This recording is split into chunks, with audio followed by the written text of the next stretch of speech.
Just made a video hitting some steel targets, a 12-inch gong at 50 yards and a torso size target at 129 yards.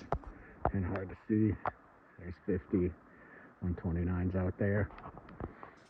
This time I don't need ears because I've got a suppressor on the AR10. Just gonna run some of this 308 Win practice ammo here.